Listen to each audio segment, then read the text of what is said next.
अध्याय 6। Enterprising investor के लिए पोर्टफोलियो पॉलिसी। नकारात्मक दृष्टिकोण। आक्रामक और रक्षात्मक निवेशक के लिए जो आप करते हैं उतना ही महत्वपूर्ण है जितना आप जो नहीं करते हैं। इस अध्याय में ग्राहम आक्रामक निवेशकों के लिए अपने डोंट्स सूचीबद्ध करते हैं। Junk yard dogs. High return bonds, जिन्हें ग्राहम सेकंड ग्रेड या लोअर ग्रेड कहते हैं और आज इसे जंक बॉन्ड कहा जाता है, अपने दिन में यह डिफ़ॉल्ट निवेश के जोखिम को दूर करने के लिए एक व्यक्तिगत निवेशक के लिए बहुत महंगा और बोझिल था। आज हालांकि 130 से अधिक म्यूचुअल फंड जंक बॉन्ड में विशेषज्ञ हैं। ये फंड कोर्ट लोड द्वारा जंक खरीदते हैं। वे दर्जनों अलग अलग बॉन्ड्स रखते हैं। यह विविधता की कठिनाई के बारे में ग्राहम की शिकायतों को कम करता है। 1998 के बाद से जंक बॉन्ड बाजार का 4.4% वार्षिक औसत डिफॉल्ट के रूप से चला गया है। लेकिन उन चूक के बाद भी जंक बॉन्ड ने 10 साल के वार्षिक ट्रेजरी बॉन्ड के लिए 8.6% बनाम 10% की वार्षिक वापसी की है। दुर्भाग्यवश अधिकांश जंक बॉन्ड फंड उच्च शुल्क लेते हैं और आपके निवेश की मूल राशि को संरक्षित करने का खराब काम करते हैं। यदि आप सेवानिवृत्त हो जाते हैं तो एक जंक फंड उपयुक्त हो सकता है जो आपकी पेंशन के पूरक के लिए अतिरिक्त मासिक आय की तलाश कर रहे हैं और मूल्य में अस्थायी टंबलन सहन कर रहे हैं। यदि आप किसी बैंक या अन्य वित्तीय कंपनी में काम करते हैं तो ब्याज दरों में तेज वृद्धि आपके रेज को सीमित कर सकती है या यहाँ तक कि आपकी नौकरी की सुरक्षा को भी खतरे में डाल सकती है।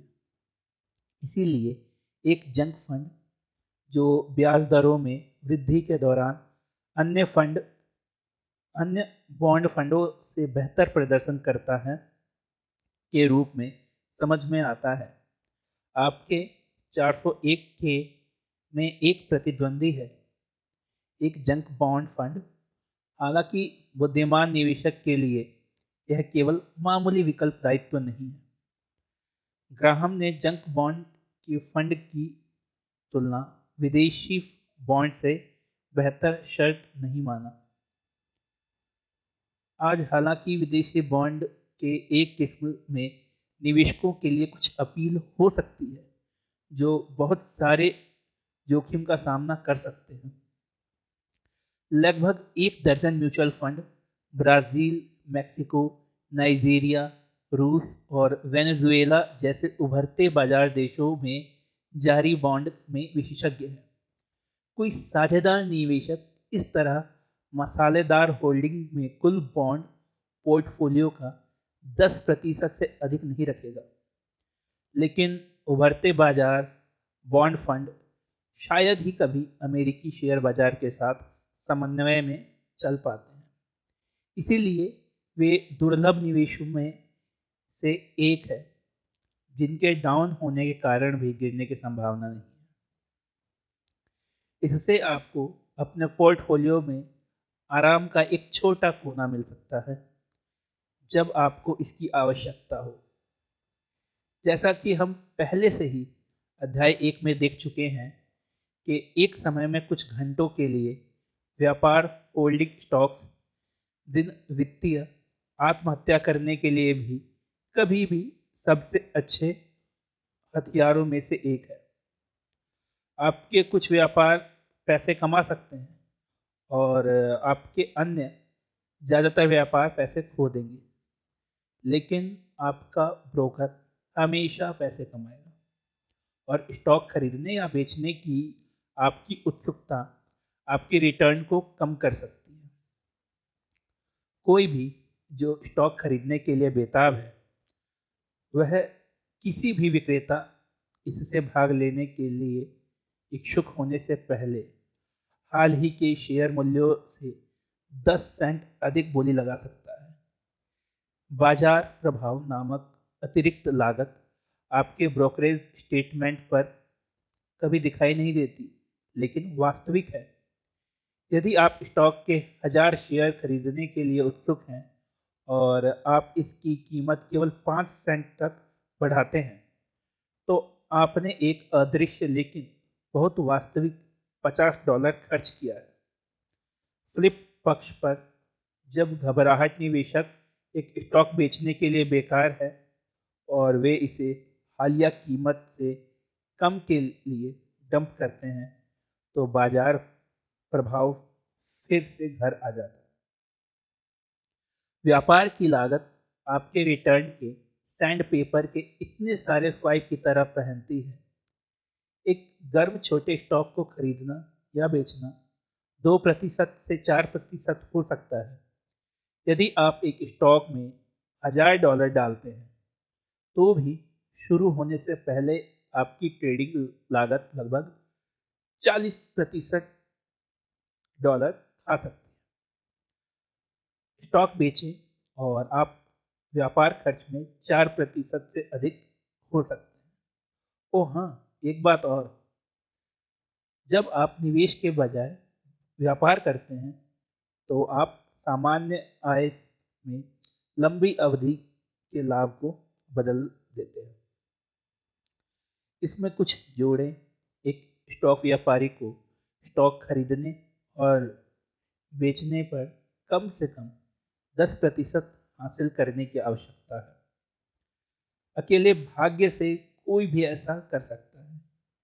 इसे अक्सर जुनूनी ध्यान को न्याय संगत बनाने के लिए पर्याप्त रूप से पर्याप्त होता है।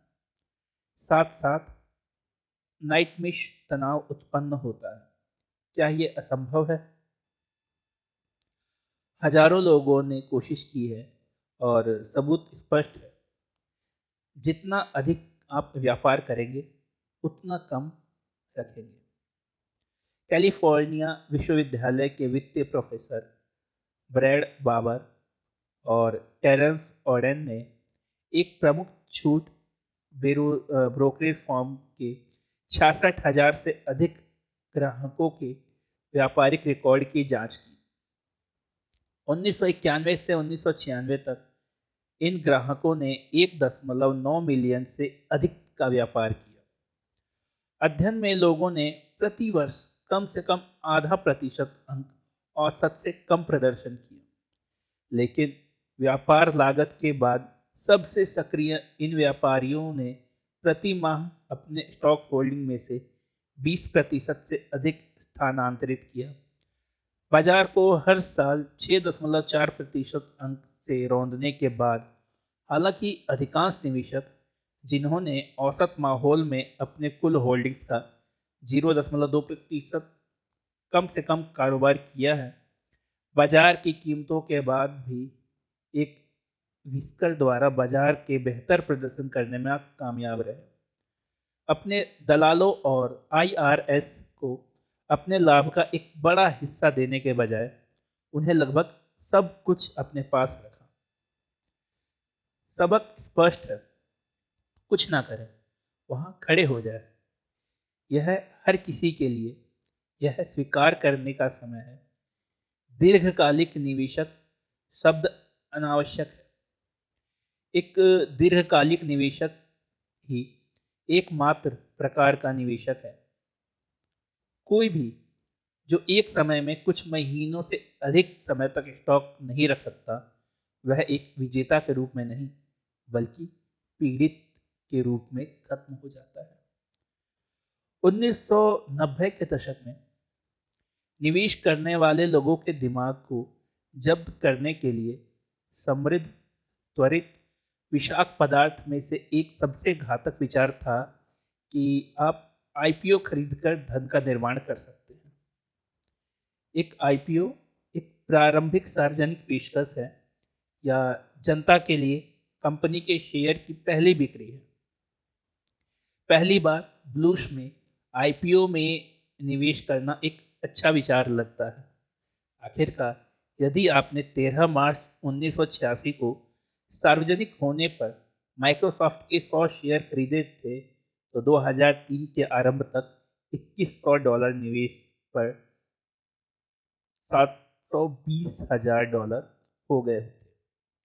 और वित्तीय प्रोफेसर जो रिटर और विलियम श्वार्ट ने दिखाया है कि यदि आपने जनवरी 1960 में प्रत्येक आईपीओ में कुल $1000 इन्वेस्ट था तो उस महीने के अंत में बेची गई कीमत पर फिर आईपीओ के प्रतीक लगातार महीने की कमाई में फिर से निवेश किया गया था, तो आपका पोर्टफोलियो 2001 के बाद तक $533 बिलियन हो गया होता। इसका मतलब है कि अगर आप इस संख्या को कागज पर लिखें तो 533 के पीछे 33 जीरो लगानी पड़ेगी। दुर्भाग्यवश माइक्रोसॉफ्ट की तरह हर आईपीओ के लिए जो एक बड़ा विजेता बन जाता है वहाँ हजारों हारे हुए हैं।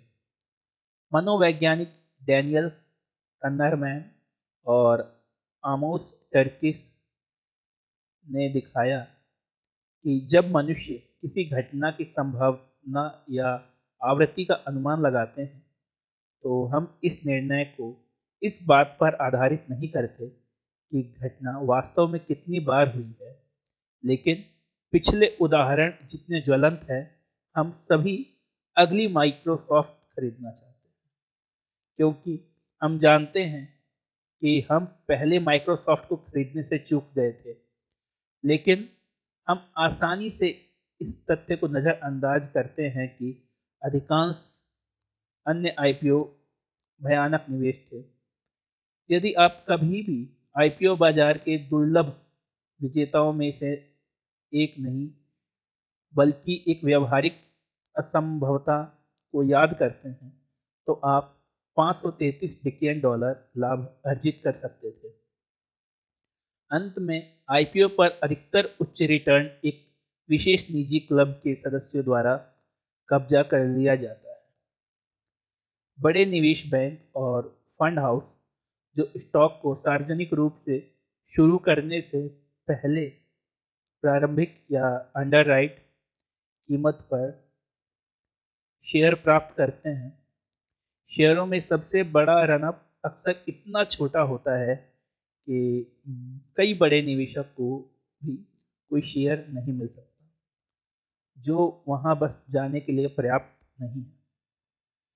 यदि लगभग हर निवेश की तरह आप आईपीओ तक पहुंच प्राप्त कर सकते हैं, केवल उनकी शेयरों ने विशेष प्रारंभिक मूल्य से ऊपर रॉकेट की तरह प्रदर्शन किया है, तो आपके परिणाम जबरदस्त होंगे। 1980 से 2001 तक यदि आपने अपनी पहली सार्वजनिक बद्ध कीमत पर औसत आईपीओ खरीदा था और 3 वर्षों तक आयोजित किया था, तो आप सालाना 23% से अधिक अंक बाजार से कम प्रदर्शन करेंगे। शायद कोई स्टॉक वीए लिनक्स से बेहतर आईपीओ से समृद्ध होने के सपने को व्यक्त नहीं करता है। अगला एमएसएफटी लिनक्स के एक प्रारंभिक मालिक होने का आनंद लिया, अभी खरीदे और अब से 5 साल में रिटायर। 9 दिसंबर 1999 को स्टॉक को $30 की शुरुआती सार्वजनिक पेशकश कीमत पर रखा गया था, लेकिन शेयरों की मांग इतनी क्रूर थी कि जब सुबह नास्डाक खोला गया तो वीए लिनक्स की शुरुआती मालिकों में से किसी ने भी शेयर को तब तक नहीं जाने दिया जब तक कीमत $299 तक ना पहुंच गई। शेयर लगभग $320 तक पहुंच गया और $239.25 पर बंद हुआ, जो एक दिन में 797% का लाभ था। लेकिन वह लाभ केवल कुछ हद तक संस्थागत व्यापारियों द्वारा अर्जित किया गया था। व्यक्तिगत निवेशक लगभग पूरी तरह जमे हुए थे। अधिक महत्वपूर्ण बात यह है कि आईपीओ खरीदना एक बुरा विचार है, क्योंकि यह झूठे तौर पर ग्राहम के सबसे मौलिक नियमों में से एक का उल्लंघन करता है। इससे कोई फर्क नहीं पड़ता कि कितने लोग स्टॉक खरीदना चाहते हैं। आपको केवल तभी खरीदना चाहिए जब एक स्टॉक एक वांछनीय व्यवसाय का मालिक बनने का एक सस्ता तरीका हो। पहले दिन चोटी पर निवेशक वीए लिनक्स के शेयरों का कुल 12.7 बिलियन डॉलर पर मूल्यांकन कर रहे थे। कंपनी का कारोबार क्या लायक था? 5 साल से भी कम उम्र के वीए लिनक्स ने अपने सॉफ्टवेयर और सेवाओं के 44 मिलियन अमेरिकी डॉलर के संचयी कुल शेयर बेचे थे, लेकिन इस प्रक्रिया में 25 मिलियन डॉलर खो दिए गए थे। हालिया वित्तीय तिमाही में वीए लिनक्स की बिक्री में 15 मिलियन डॉलर कमाए थे, लेकिन उन पर 10 मिलियन डॉलर खो दिए गए थे। तब यह कारोबार हर डॉलर में लगभग 70 सेंट खो रहा था। वीए लिनक्स का संचित घाटा 30 मिलियन डॉलर था।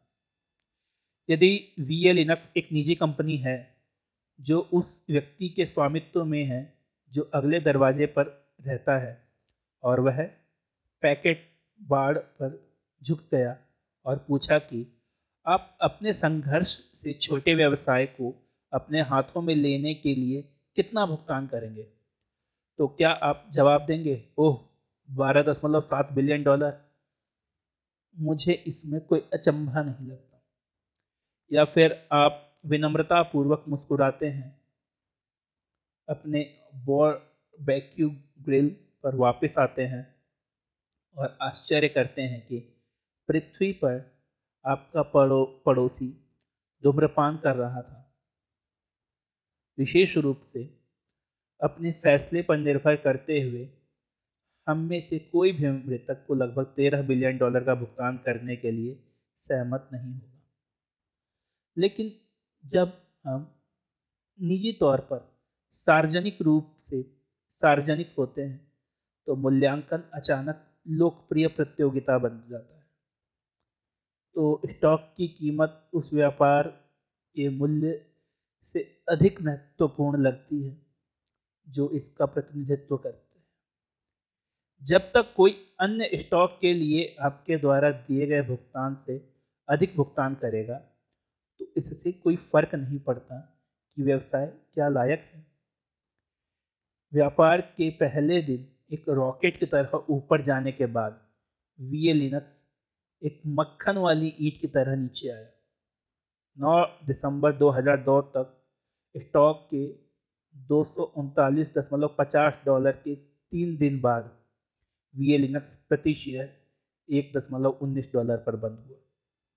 साक्ष्य के आधार पर निष्पक्ष वजन बुद्धिमान निवेशक को यह निष्कर्ष निकालना चाहिए कि आईपीओ केवल प्रारंभिक सार्वजनिक पेशकश के लिए खड़ा नहीं है। अधिक सटीक रूप से यह भी निम्न के लिए शॉर्टेड है। यह आप अधिक मूल्यवान है, केवल कल्पनात्मक लाभ, अंदरूनी निजी अवसर या बेवकूफ, निरर्थक और अपमानजनक।